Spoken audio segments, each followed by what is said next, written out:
Bonsoir à tous, je suis Jérémy Tanas, je m'occupe des ventes et du marketing pour la société MoveUp.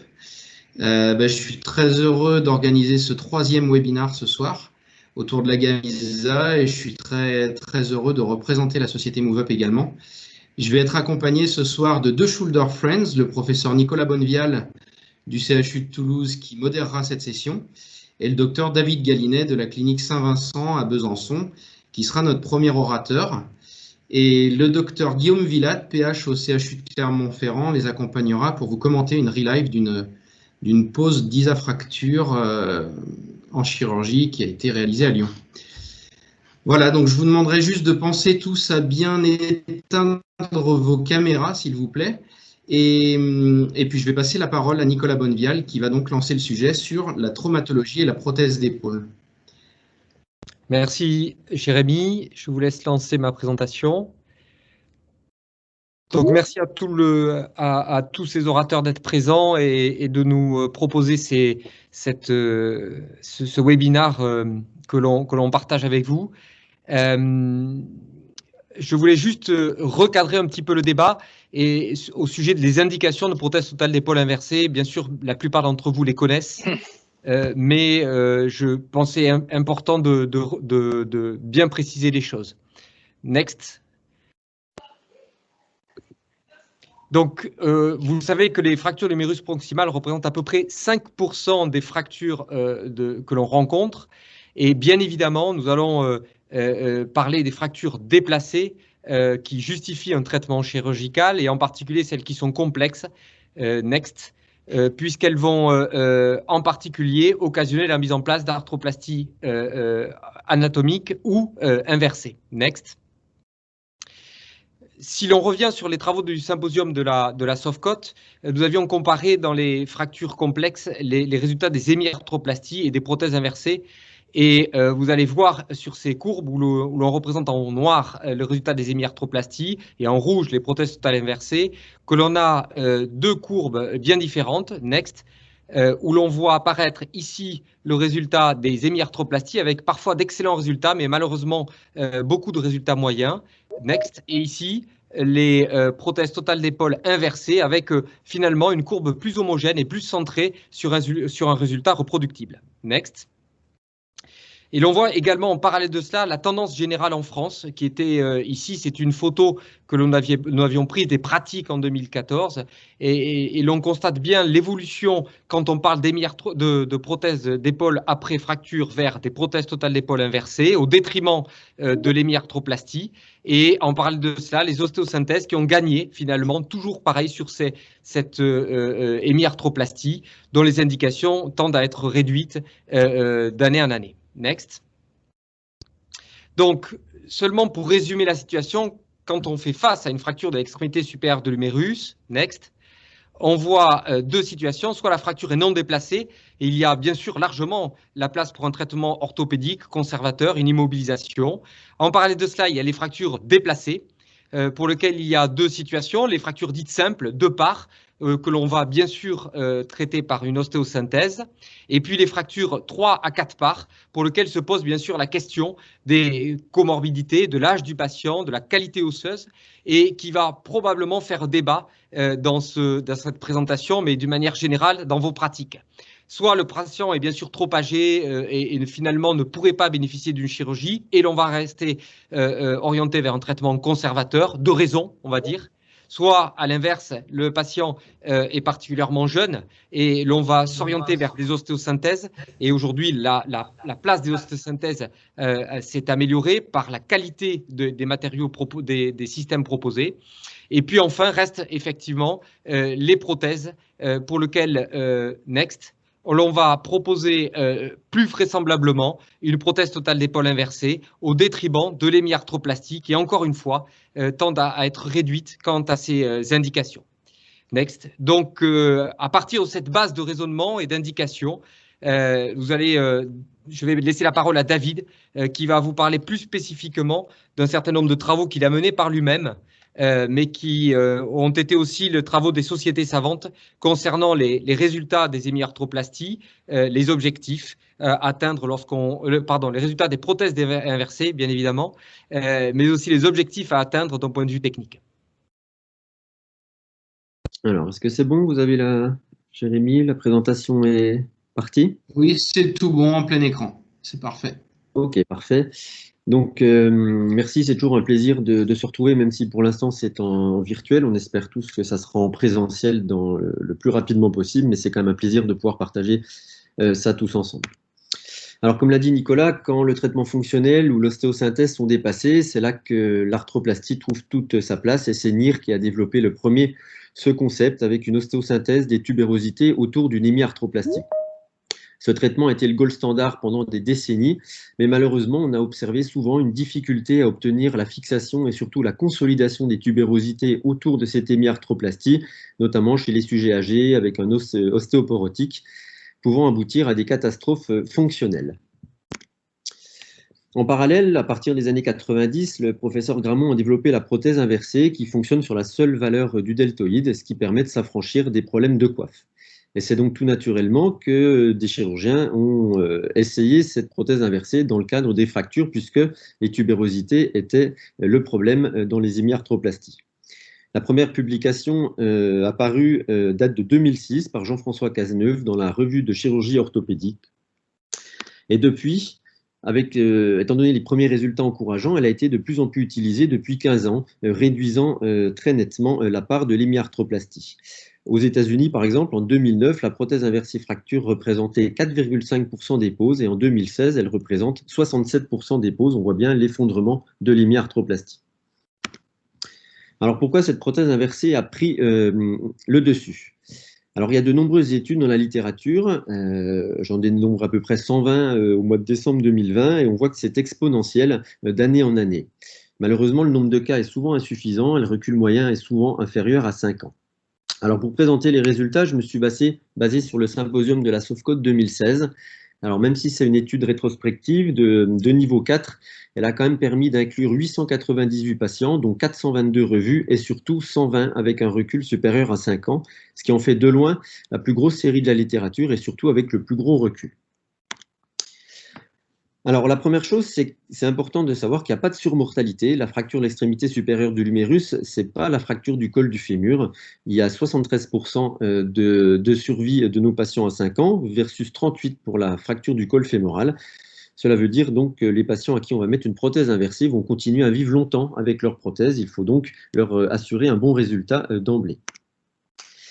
Le symposium nous a montré que le point clé, la réussite de cette prothèse inversée fracture, ce sont les tubérosités, c'est-à-dire la réinsertion des tubérosités, mais surtout, il faut aboutir à une consolidation anatomique autour de cette prothèse, comme dans ce cas d'ISA-fracture. Alors pourquoi ces tubérosités sont importantes? Tout d'abord, elles permettent l'amélioration du résultat fonctionnel immédiat, que ce soit sur des scores généraux de type constant ou du SSV, mais également au niveau des amplitudes articulaires et plus spécifiquement au niveau de la rotation externe. Cela a été depuis montré et prouvé dans de nombreuses études dans la littérature. Le point clé, ce sont les tubérosités. Mais ça permet également d'améliorer le résultat à long terme, puisque le symposium de la Sofcode nous a montré qu'il n'y avait absolument aucune dégradation clinique des résultats dans le temps, c'est-à-dire le résultat qu'on a à 1 an, on l'a également à 5 ans, à 7 ans, à 10 ans, ça ne bouge pas. Enfin, ces tubérosités, quand elles consolident, elles permettent de diminuer le taux de complications, que ce soit l'instabilité prothétique, qui est la complication la plus fréquemment retrouvée à court terme, c'est-à-dire dans le premier mois post-opératoire, mais également à plus long terme, ça permet de prévenir du décèlement huméral, quel que soit le type de fixation, qu'on ait une fixation cimentée ou non. Alors, quel est le taux de consolidation de ces tubérosités? Actuellement, on est à peu près autour des 70% de consolidation du trochiter, ce qui était retrouvé dans le symposium de la Sofcode, mais également dans une méta-analyse plus récente parue dans le JSES, qui m'ont retrouvé un taux de 70,5% de consolidation. Alors, comment réussir une prothèse inversée fracture? Il faut donc optimiser la consolidation des tubérosités. Pour ça, on a des facteurs qui vont être liés à la prothèse, des facteurs liés à la technique opératoire, à la gestion des suites et des facteurs bien sûr dus au patient. On va s'intéresser plus spécifiquement aux facteurs liés à la prothèse et à la technique. Alors, tout d'abord, la littérature nous apprend qu'il faut utiliser une tige humérale spécifique fracture qui s'appelle low profile, c'est-à-dire avec une métaphyse qui est peu remplissante. Mais surtout, quelque chose qui est un peu plus nouveau, il faut préférer des angles anatomiques, des angles plutôt anatomiques, autour des 132,5, voire 145 degrés avec le PE. Ça permet de favoriser la technique de réinsertion et préserver le capital osseux des tubérosités. Ensuite, il faut réaliser une réinsertion stable des tubérosités, et la technique de référence est la technique décrite par Pascal Boileau pour l'hémiarthroplastie, qui a été adaptée à la prothèse inversée avec 4 fils boucles horizontaux et 2 fils plus ou moins boucles verticaux. Cela va permettre d'éviter les tractions dans le sens horizontal, mais également dans le sens vertical par les deux haubans verticaux. On peut stabiliser les fils boucles horizontaux dans la petite encoche de l'isofracture pour éviter au fil de glisser entre la tige humérale et la glénosphère. Ensuite, il va falloir favoriser l'intégration de ces tubérosités qu'on a réinsérées. Et là, il faut avoir une métaphyse revêtue d'hydroxyapatite qui permet une meilleure consolidation, mais surtout la mise en place d'un greffon osseux dans une fenêtre prothétique, et ça a bien été montré dans la littérature. On augmente statistiquement le taux de consolidation des tubérosités. Dans le cadre de la prothèse isofracture, on a développé un petit ancillaire qui permet de prendre la greffe de la taille exacte de la fenêtre prothétique, ce qui permet de simplifier ce geste. Et enfin, il faut avoir un réglage en hauteur personnalisable, ce qui n'est pas toujours facile dans le cadre d'une prothèse cimentée. Et le verrouillage par les vis distales permet d'avoir un peu plus de souplesse au niveau du réglage de la hauteur. Le problème principal du réglage de la hauteur, c'est quelle hauteur on prend. Le seul critère de hauteur existant est le bord supérieur, la distance entre le bord supérieur du tendon du grand pectoral et le haut de la métaphyse, mais c'est un critère qui n'est valable que dans le cadre d'utilisation d'une voie deltopectorale, et surtout il a été décrit pour les hémiarthroplasties, il est donc simplement transposé pour la prothèse inversée. La glène dans tout ça, finalement, c'est pas vraiment le problème. Dans le symposium de la Sofcote, on a retrouvé un décèlement aseptique de cette glène dans 1,2% des cas seulement. Et en fait, il suffit juste de suivre les gold standards de la mise en place d'une glénosphère, d'une platine glénoïdienne et d'une glénosphère pour éviter les problèmes. C'est-à-dire une platine glénoïdienne qui est affleurante au rebord inférieur de la glène, et surtout, il faut absolument éviter de tilt supérieur, qui est le facteur principal de décèlement glénoïdien. Alors, ce n'est pas parce qu'on a une glène saine qu'il n'y a pas de travail à effectuer dessus. En effet, si on veut mettre la platine glénoïdienne affleurante au rebord inférieur, on s'aperçoit, comme sur cette image, qu'en fait, la platine n'est pas centrée sur la glène, et on se retrouve dans la concavité inférieure de la glène. Et donc, le risque, c'est que si on ne corrige pas cette concavité inférieure, on va mettre un tilt supérieur quasiment systématique, ce d'autant plus qu'on utilisera une voie supérolatérale. Dans l'ancillaire ISA, on a ce petit guide que vous avez vu pour ceux qui l'utilisent, qui va permettre, grâce aux vis, notamment la vis supérieure, la vis verte, qui va permettre de corriger cette concavité inférieure et donc de diminuer le risque de tilt supérieur. Donc, d'où l'intérêt d'une planification préopératoire pour connaître la valeur de cette concavité inférieure. Alors, en conclusion, la prothèse inversée fracture, l'objectif, c'est d'obtenir le meilleur résultat possible à court terme, car ce résultat va se maintenir à long terme, et surtout, il n'y a pas de surmortalité dans la fracture de l'extrémité supérieure de l'humérus. Il faut obtenir une consolidation anatomique des tubérosités autour de la prothèse inversée, et pour ça, il faut utiliser une tige humérale dédiée à la fracture, ou devrait-on plutôt dire une tige humérale dédiée aux tubérosités. Je passe maintenant la parole à Guillaume qui va nous montrer un relive de prothèse inversée, fracture.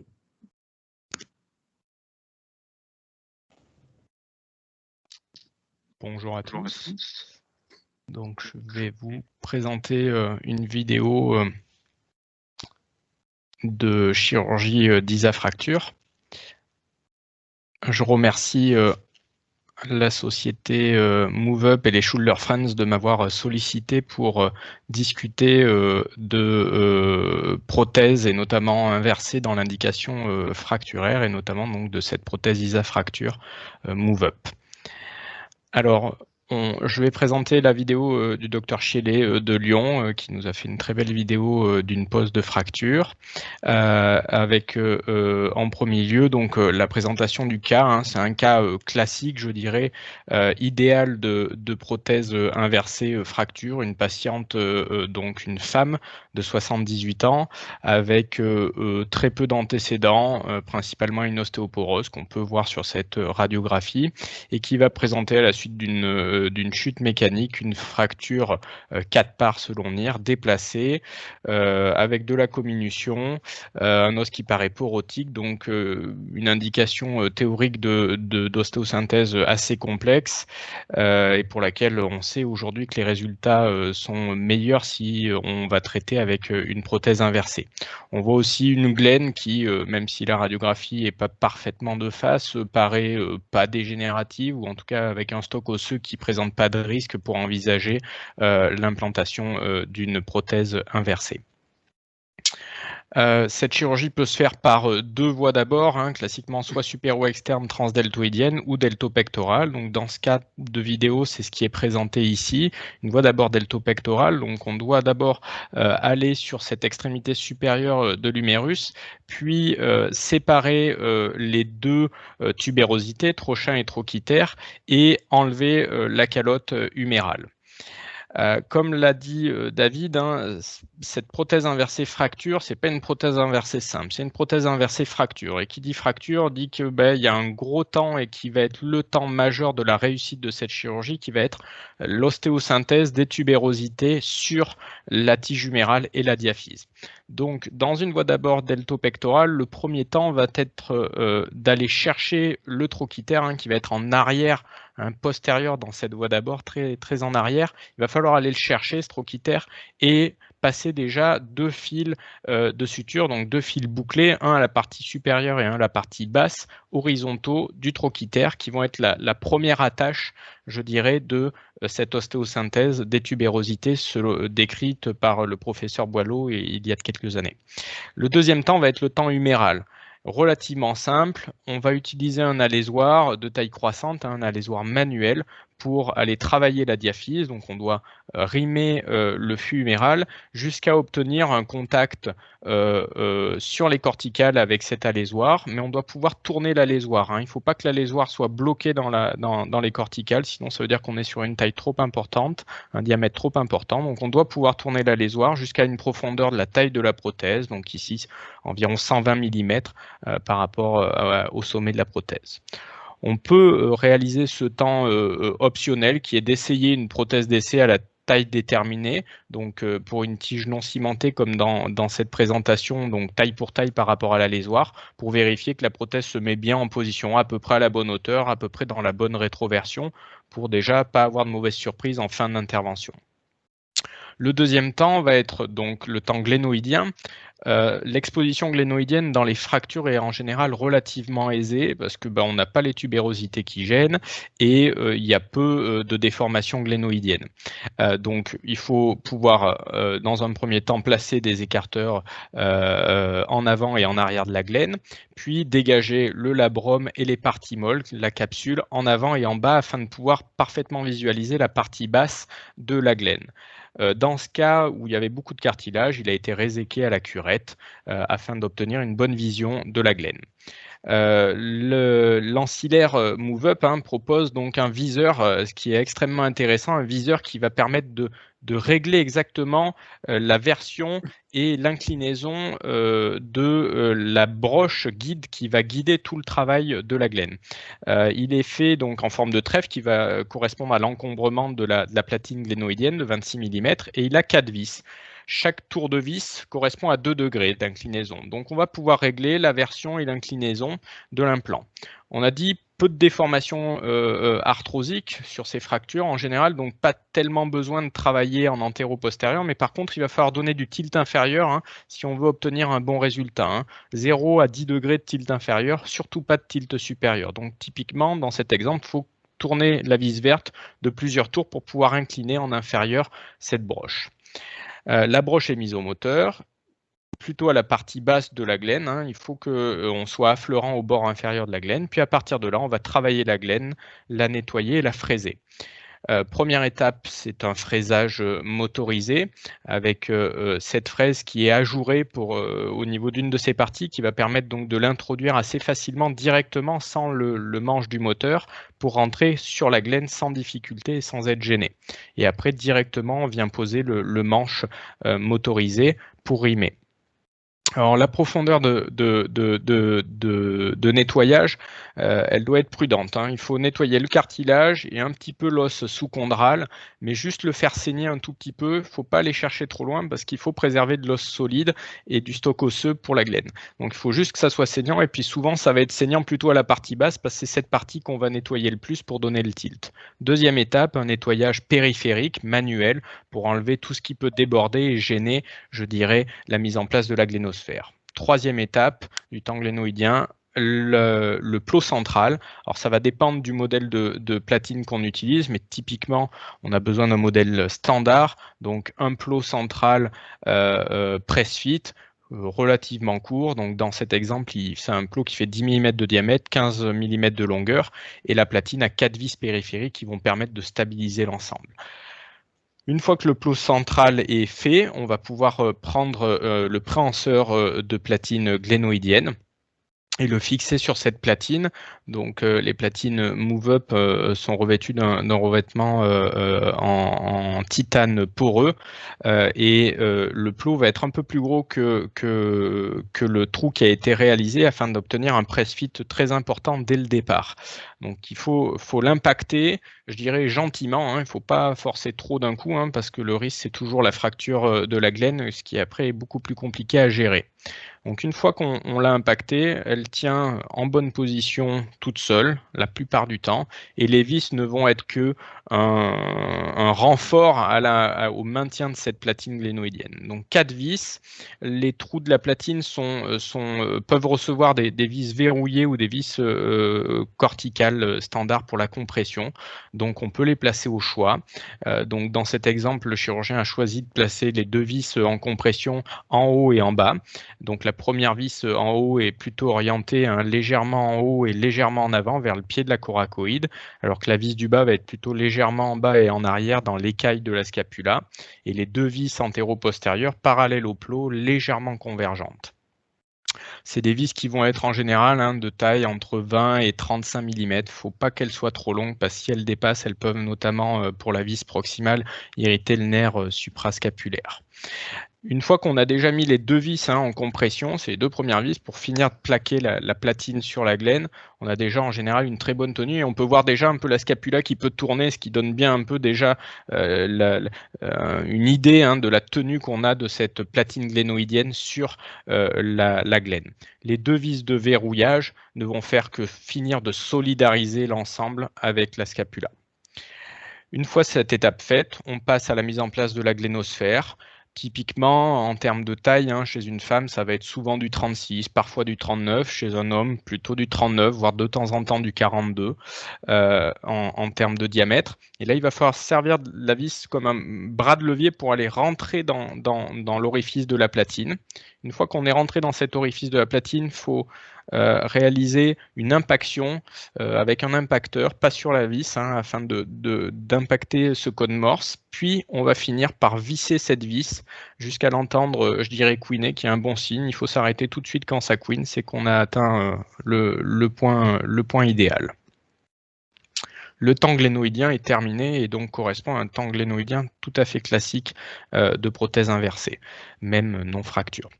Ensuite, on retourne sur le temps huméral avec donc l'ancillaire. Ici, c'est une prothèse qui est non cimentée verrouillée, donc qui va être utilisée avec un ancillaire de verrouillage. Cet ancillaire va permettre donc le verrouillage, mais aussi le réglage de la rétroversion, souvent 10 à 20 degrés de rétroversion, et il va permettre aussi de calculer la hauteur, ce qu'on va revoir plus tard. Avant de mettre en place cette prothèse, il faut préparer, comme nous l'a dit David Galinet, le fragment osseux, le greffon osseux qui va être mis en place dans la fenêtre métaphysaire, qui est un élément majeur pour la consolidation de cette tubérosité. Et on l'a dit, on le répète, c'est l'élément primordial de la réussite de votre prothèse à court et à long terme. Donc, l'ancillaire dédié permet de créer dans la tête humérale qu'on a enlevé dans la calotte humérale le fragment osseux. Il est parfaitement adapté à la taille de l'implant et on va pouvoir le glisser dans cette fenêtre métaphysaire. À partir de là, l'implant huméral est prêt, définitif.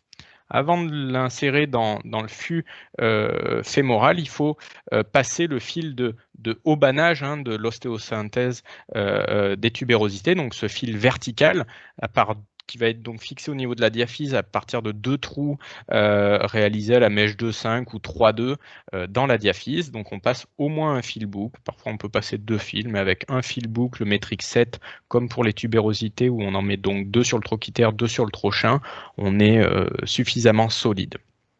Donc ce fil est mis en attente, puis à partir de là, on va pouvoir glisser la prothèse. Comme on a dit, on a pris taille pour taille par rapport à l'alésage, donc la prothèse est rentrée, puis là on force un tout petit peu, mais très légèrement pour finir de l'enfoncer, ce qui est plutôt un bon témoin qu'on est sur la bonne taille et déjà un bon contact avec l'os diaphysaire. À partir de là, on va pouvoir régler la hauteur. C'est une voie deltopectorale, on peut se servir du critère de Murachowski, donc 56 mm par rapport entre le bord supérieur du grand pectoral et le sommet de la prothèse. Il y a une petite encoche sur l'ancillaire et on a vu qu'avec une faux, on peut guider. Deuxième étape, on vérifie la rotation, la version de l'implant huméral, donc 10 à 20 degrés par rapport à l'axe de l'avant-bras avec ce guide qui doit être parallèle. Une fois cette étape faite et qu'on a déterminé donc notre hauteur d'implant huméral et sa version, on peut mettre en place les 2 vis diaphysaires. Le premier temps est de prévoir une broche d'attente, je dirais, qui va permettre de sécuriser et permettre de travailler le perçage diaphysaire sans prendre de risque. Donc on met une broche en attente sur le trou, l'orifice distal, puis après on va mettre la vis supérieure et ensuite on enlèvera la broche temporaire pour mettre la vis distale. On mesure directement lors du méchage et à l'aide du canon de visée du réducteur la taille de la vis. Classiquement, on est autour de 25 mm pour les vis diaphysaires.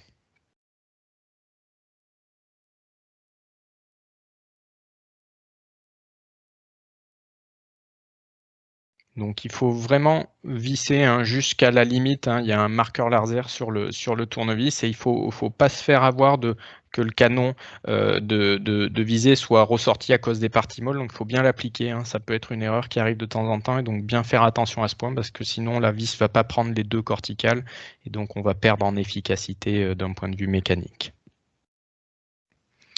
Et là on passe désormais, la prothèse est verrouillée. La deuxième vis n'est qu'une vis de sécurisation et de répartition des contraintes sur la diaphyse.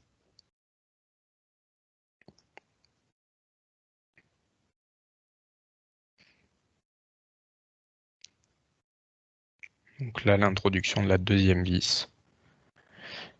Une fois ces 2 vis mises en place, l'implant est solidarisé à la diaphyse, à la bonne hauteur, à la bonne version. On peut donc retirer l'ancillaire de verrouillage.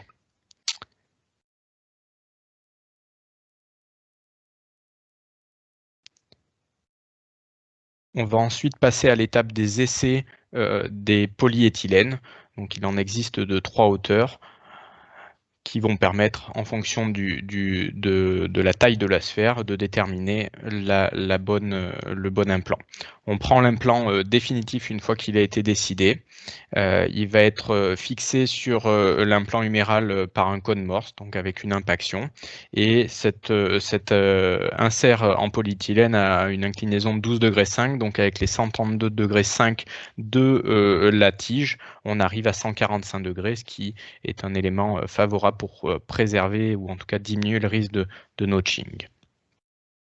La réduction se fait à l'aide d'un chausse-pied, doit être relativement aisé. Le mouvement de flexion ou d'abduction et de légère rotation interne, plus un petit poussé avec le pouce qui permet de clipser la prothèse. Et à partir de là, on peut tester les mobilités, la tension musculaire, notamment sur le tendon conjoint. C'est sûrement le meilleur marqueur de tension qu'on peut avoir. On passe enfin à la dernière étape de cette chirurgie et comme je l'ai dit et que ça a été vu, hein, c'est l'étape majeure. On réinsère les tubérosités. Donc juste avant d'avoir réduit, on va avoir passé les fils du trochiter sous la prothèse, hein, au niveau de l'encoche qui a été dessinée sur cette isafracture. On va passer les 2 fils du trochiter, donc qui seront sous la prothèse, pour solidariser dans un premier temps le trochiter sur l'implant huméral et la diaphyse, avec les 2 fils horizontaux. Donc, on réalise des Nice notes, hein, comme décrit par Pascal Boileau, donc ce nœud coulissant auto-bloquant, ce qui va nous permettre de serrer progressivement, petit à petit, chaque fil, chaque nœud, à chaque fois qu'on va franchir une étape. Et donc, on va solidariser, hein, c'est vraiment ça le concept, solidariser grâce à ces cerclages et ce haubanage, les tubérosités sur la tige humérale, afin d'en obtenir une consolidation à terme. La prothèse, hein, a donc un greffon osseux dans sa fenêtre, elle est low profile, elle laisse la place pour poser les tubérosités dessus, et la partie métaphysaire de la prothèse est revêtue d'hydroxyapatite pour favoriser, hein, l'intégration de ces tubérosités sur la prothèse. Le trochiter est fixé, on va faire la même chose avec le trochin, donc on glisse des fils, un à la partie supérieure, un à la partie inférieure, des fils boucles autour du trochin, à la jonction os tendon, et puis on va passer sous la prothèse, rattraper le trochiter et faire un blocage du trochin sur la prothèse et le trochiter. Donc on va encore doubler la fixation du trochiter avec ce type de montage. On termine enfin par le haubans. Donc là, les sutures horizontales sont terminées, hein, elles vont donc répondre aux contraintes mécaniques dans le plan horizontal, des rotateurs internes et externes. Et maintenant, on va contrer les contraintes mécaniques ascendantes de la coiffe des rotateurs en mettant en place le hauban, donc qui part de la diaphyse humérale et qui va venir attraper le sommet de ces tubérosités et donc contrer ces forces ascendantes. Là aussi, le nœud est un Nice note et à chaque fois qu'on va faire un nœud et le serrer, on va pouvoir resserrer chacun des nœuds et à la fin on verrouille tous les nœuds par des clés successives afin de bloquer tout le système et le rendre parfaitement solidaire. Ce qui fait que à la fin de la procédure, on peut complètement bouger l'épaule librement, hein, ça c'est un bon repère, bouger complètement l'épaule librement et on voit qu'en fait les tubérosités restent parfaitement attachées à la prothèse et suivent les mouvements de l'épaule. Ça c'est un bon élément pour se dire qu'on est stable et que ça va bien rester fixé sur cette prothèse. Donc là on voit le passage, hein, sur le sommet des tubérosités, hein, à la jonction sus-épineux, infra-épineux.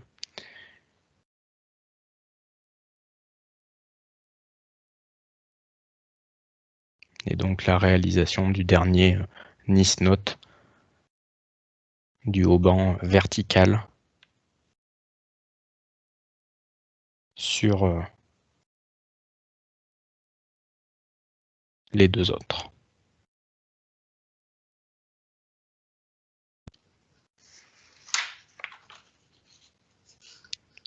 Donc, ça nous permet d'obtenir un résultat radiographique. Ici, donc c'est la radiographie de la patiente à 6 mois où on retrouve tous les éléments qui ont été décrits durant la chirurgie.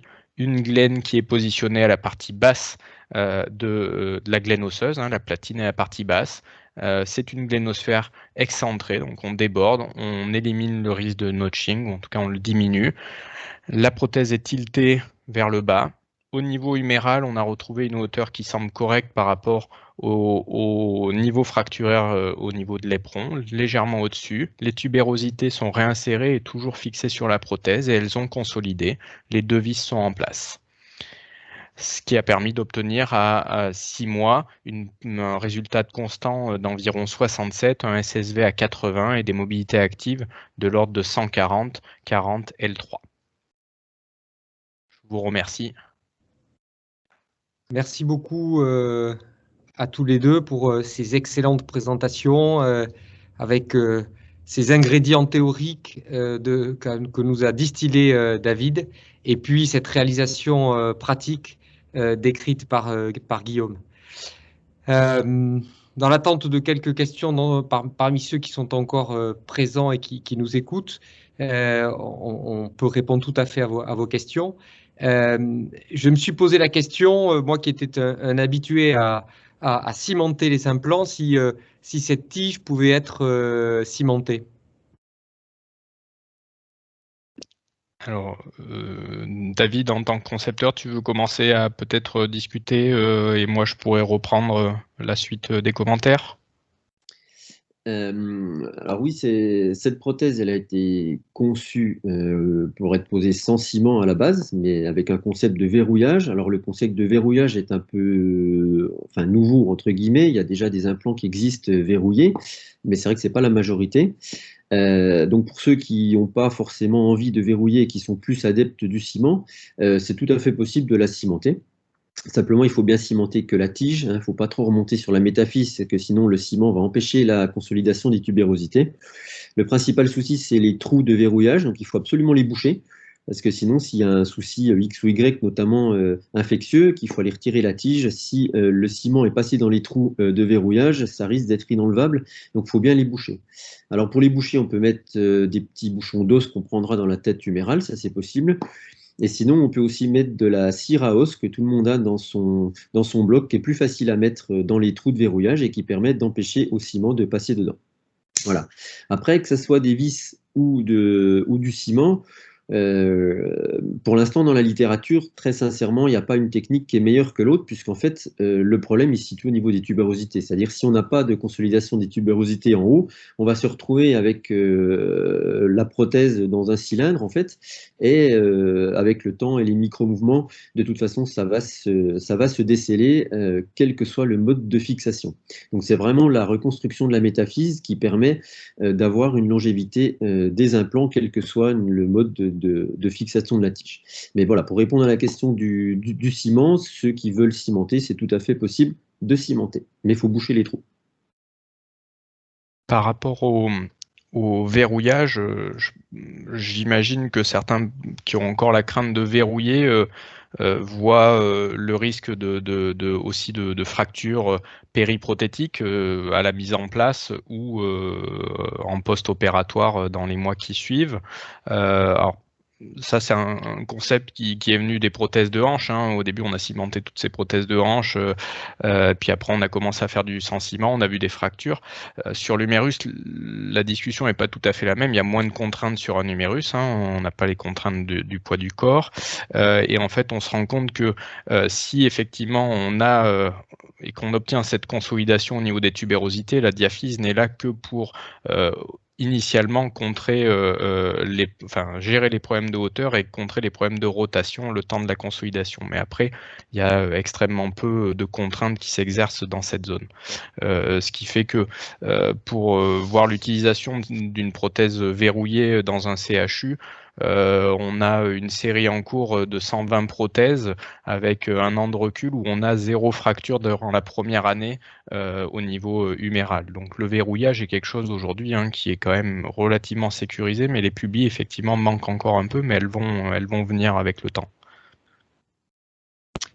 Ok, merci Guillaume pour cette série que tu prépares parce qu'elle va être particulièrement intéressante. Autre chose qui peut-être pose problème à tous ceux qui font des prothèses inversées, mais en particulier dans les fractures où l'on va stabiliser les tubérosités, peut-être serrer un peu l'articulation. Quelle taille de glénosphère, premièrement? Quel est votre choix? Comment vous orientez dans le choix de la glénosphère, de la taille de la glénosphère? Et deuxièmement, est-ce que le fait que cette glénosphère soit un peu latéralisée apporte quelque chose aux résultats cliniques que l'on a commencé à entrevoir?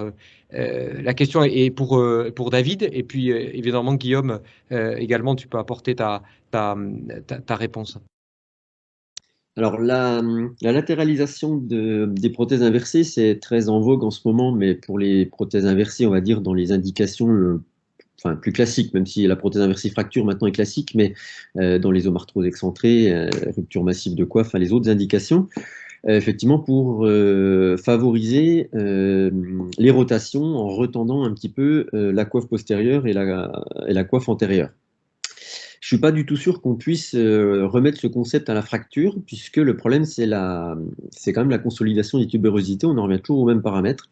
Et plus on va latéraliser, plus on va tirer en fait sur les fils de suture. Et si on latéralise trop, on peut même peut-être ne même pas pouvoir réattacher les tubérosités autour de la métaphyse. Donc, moi, personnellement, je ne suis pas très favorable à la latéralisation excessive dans une cas d'une prothèse inversée fracture. Alors ça, c'est que mon avis personnel. Dans la littérature, il y a deux papiers intéressants sur cette latéralisation et fracture. Il y a un papier de Verdano en 2018 qui a comparé prothèse de type Grammont et prothèse de plus latéralisante, on va dire. Et c'est intéressant parce que le pourcentage de consolidation des tubérosités avec la prothèse type Grammont, c'est 87%, et avec la prothèse latéralisée, c'est 50%. Donc on diminue quand même de plus de 30% le taux de consolidation des tubérosités en utilisant un implant latéralisé. Et la deuxième étude, c'est l'étude de Philippe Valenti, donc, qui utilise sa prothèse Arrow FH, qui est donc latéralisante dans la glène, puisqu'elle a été créée comme ça. Et alors c'est une étude rétrospective de niveau 4, mais quand même les résultats globalement ils sont absolument les mêmes cliniquement que dans les autres études, et surtout il a que 53% de consolidation des tubérosités. Donc encore là, voilà, c'est les deux études qui existent sur la latéralisation et prothèse inversée fracture, et dans les deux cas, bon, les résultats en termes de consolidation n'ont pas l'air d'être à la hauteur de ce qu'on peut attendre. Donc pour moi je ne transposerai pas les concepts de l'inversé standard dans la fracture. Donc voilà. Donc pour les tailles, moi j'utilise une 36 et éventuellement une 39 chez les hommes, mais pas plus. C'est aussi ton avis, Guillaume? Alors, sur la latéralisation complètement, il faut pouvoir poser les tubérosités sur la prothèse humérale si on est trop loin, et ça se joue à pas grand-chose dans la plupart des cas, donc pas trop de latéralisation, en tout cas pas par excès. Pour la taille de la glénosphère, alors j'ai pas de notion dans la littérature de recommandation. Moi, je viens d'une école de membres inférieurs où j'ai toujours entendu mon patron me dire que le risque de luxation diminuait quand la taille de l'implant qui fonctionnait était importante. Donc, j'ai reproduit ça un peu à l'épaule, alors sans en pousser à l'extrême et mettre des 42 à tout le monde, mais je me suis toujours dit que si je pouvais passer à une taille un peu plus grosse, j'y passais. Donc, typiquement, le 36 est la référence effectivement chez la femme, mais j'hésite pas si je vois que c'est une femme, je dirais une belle femme, à passer à 39. Pour l'homme, voilà, il faut que je tombe sur un gringalet pour tomber à 36. C'est 39 ma référence, et voire 42 sans hésiter. Mais là aussi, j'ai pas de preuves. J'avais lu des papiers sur des risques de conflit si la sphère était trop grosse. Bon, globalement, quand on voit la taille de la tête humérale qu'on enlève, on se rend compte qu'on est quand même loin de déborder énormément à terme. Donc, je suis pas sûr que ça puisse réellement rentrer en jeu. Voilà. Ok, merci. Il y a une question de... Il y a quand même juste, remarque, il y a quand même un petit biais. Alors ça va être compliqué pour les tailles de savoir vraiment quelle est la taille idéale, parce que dans les séries, c'est quand même entre 80 et 90% de femmes, les fractures de l'extrémité supérieure du humérus. Donc finalement, on est quand même quasiment toujours sur des 36. Et pour savoir, alors on peut essayer des 39 sur une femme, mais c'est vrai qu'une 39 ou une 42 chez une dame de 85 ans qui fait 50 kilos, finalement, ça va pas le faire. Et surtout, on va avoir du mal à comparer si vraiment parce qu'on a un biais de recrutement au départ, un biais épidémiologique de la fracture de l'extrémité supérieure de l'humérus. Oui, je voyais une question de Nicolas Tarissi qui est particulièrement intéressante, parce qu'on a tous un petit peu nos habitudes, mais peut-être qu'il y a des règles à respecter. C'est quel est, David, ton protocole de rééducation, et peut-être qu'est-ce que tu peux nous dire à ce propos? Alors, concernant la rééducation, moi, je suis quand même parti du principe que la grande majorité des gens qu'on opère, c'est quand même des gens âgés et qui ont besoin de retrouver une autonomie rapide. Donc, c'est vrai que je les contrains pas beaucoup. Je leur fais pas forcément faire de rééducation d'emblée, mais je leur mets un simple petit gilet coude au corps standard, et je leur donne le droit de mobiliser le bras dans la vie de tous les jours, voilà, sans forcer, et je démarre la rééducation classique à 4 semaines. On fait éventuellement un peu de pendulaire pour les occuper, mais c'est à peu près tout. Après, Dans le symposium de la Soft-Côte, on avait quand même montré que quand on les immobilisait, notamment un petit peu en rotation neutre ou sur un coussin, on avait des meilleures consolidations. Mais très sincèrement, mettre un coussin à quelqu'un de plus de 80 ans dont l'objectif est de récupérer rapidement son autonomie, j'avoue que je n'ai pas passé le cap. Alors après, pour les sujets plus jeunes peut-être, mais les sujets plus jeunes, est-ce qu'à 60 ans, quand on est sportif, il faut absolument tout mettre en œuvre pour que ça consolide? Mais à ce moment-là, c'est peut-être plutôt la place d'une EMI, et non pas d'une prothèse inversée. Donc dans le cas d'une prothèse inversée, voilà, moi je les laisse libres de mouvement et je commence la rééducation au bout d'un mois. Ouais. Guillaume, tu as un avis sur ça? Alors, moi, je suis un peu plus jeune, donc j'ai suivi les recommandations du symposium quand j'ai commencé à faire ces prothèses inversées. J'ai immobilisé 6 semaines. Je les ai tous trouvés super raides et je me suis dit, tu es en train de tuer ces pauvres personnes âgées en leur perdant leur autonomie alors qu'on se bat justement à les opérer pour leur redonner de leur autonomie le plus rapidement possible. Donc là, j'ai commencé après à quasiment plus les immobiliser, à les rééduquer un petit peu rapidement, au moins pour les gestes de vie quotidienne. Après, bon, je me suis dit, c'est peut-être exagéré. Donc j'ai essayé, là, j'ai une série continue là aussi de toujours ces mêmes patients où j'ai fait 6 semaines d'immobilisation et puis j'ai un deuxième groupe où je suis à 3 semaines d'immobilisation coude au corps et de la rééducation pendulaire passive pendant cette période. Puis au bout de 3 semaines, c'est une simple écharpe qu'ils ont le droit d'enlever autant qu'ils veulent pour tous les gestes de vie quotidienne jusqu'à la fin de la 6e semaine. Et donc, je verrai si de leur laisser plus de liberté joue sur quelque chose. Je pense qu'on a aussi eu le dogme d'immobiliser parce que justement, on ne savait pas gérer ces tubérosités et qu'aujourd'hui, on a quand même des montages tels que celui proposé par Pascal Boileau et des qualités de fil qui sont vraiment novateurs. Enfin, ça a une résistance, on le voit quand on fait nos prothèses, ça résiste à tout. Donc, je ne suis pas sûr que ça vienne de là, la faillite de la consolidation des tubérosités spécialement. Donc, voilà. Merci Guillaume, je te rejoins en particulier sur le fait qu'il faut réautonomiser le plus vite possible ces patients. Hein. Et puis, par expérience, quand on intervient sur une fracture de l'épaule, par exemple, à 3 semaines de la survenue de la fracture, on s'aperçoit qu'il y a déjà un cal fibreux incroyable. Et en paire opératoire, vous bougez l'épaule et en fait, tout le massif fracturaire est déjà, on va dire, collé. Hein. Donc, en fait, on a assez rapidement une tenue mécanique autour des tubérosités qui va outrepasser bien sûr l'ostéosynthèse, qui va être suffisante. Donc, je suis d'accord avec toi. Il faut, enfin, en tout cas, dans mon expérience, il faut bien sûr pas forcer la rééducation, mais en tout cas pas les bloquer au-delà de 3 semaines. Une question sur les voies d'abord que je vois sur le chat qui est particulièrement intéressante. Alors, quelle est la voie d'abord à privilégier? Quel serait le repère de hauteur? En effet, pour la voie transdeltoïdienne supéro-externe, puisqu'on n'a pas on ne voit pas la partie, la limite supérieure du grand pectoral.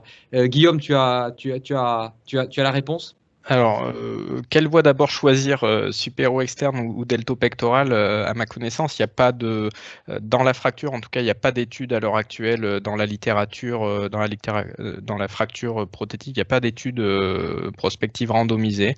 C'est un sujet auquel on s'intéresse un petit peu en ce moment. La SOFEC va travailler sur ça dans l'omarthrose, mais sur la fracture, ça va être à étudier aussi. Effectivement, moi j'ai appris la supéro-externe parce que c'était bien plus simple au départ pour moi pour gérer mes fractures et pour voir la glène en face. Se pose effectivement la question du réglage de la hauteur. Alors, les critères de Murachowski, il faut quand même rappeler bon, ça a été décrit pour de l'hémiarthroplastie mais jamais validé pour de l'inversé. On n'est pas sur les mêmes concepts de prothèse, donc peut-être que c'est pas tout à fait ça la vérité quand même aussi. Il y a des papiers qui disent bien qu'il faut avoir tendance à rallonger un peu l'humérus par rapport à l'état physiologique et anatomique de l'humérus. Pierre-Sylvain Marchex de Limoges avait montré ça notamment il n'y a pas très longtemps dans une belle publication. Donc Muraszowski, voilà, 55 mm, c'est sûrement pas loin de ça qu'il faut travailler, mais c'est peut-être pas que la vérité. Ça, c'est le premier point, on n'en est pas sûr et certain sur l'inversé. Si on ne peut pas faire Muraszowski, qu'est-ce qu'on peut faire? C'est Chrisman qui avait décrit de faire des radios bilatérales du membre en entier, hein, de l'humérus en entier, et puis avec les calques de la prothèse, de regarder et de recréer l'arche gothique, et à partir de là, de déterminer la hauteur à laquelle il fallait positionner l'implant. Ça, c'est pas forcément hyper simple aujourd'hui. On a la chance d'avoir des radios ou au moins un scanner aujourd'hui quand les radios sont pas de bonne qualité, ce qui permet de voir réellement comment je dirais, est faite la fracture, le dessin. Et ça a été soutenu par une publication dans le JSES en 2017 qui montre les patterns, les dessins types d'une fracture d'extrémité supérieure d'humérus complexe. Et on voit que le trait de fracture, il passe dans la plupart des cas soit au ras de la calotte humérale, soit dans le centimètre qui suit, dans cet éperon. Donc si on imagine qu'on fait une prothèse qui est non fracture, on couperait au niveau de cette calotte humérale, au niveau de ce col, de ce col anatomique.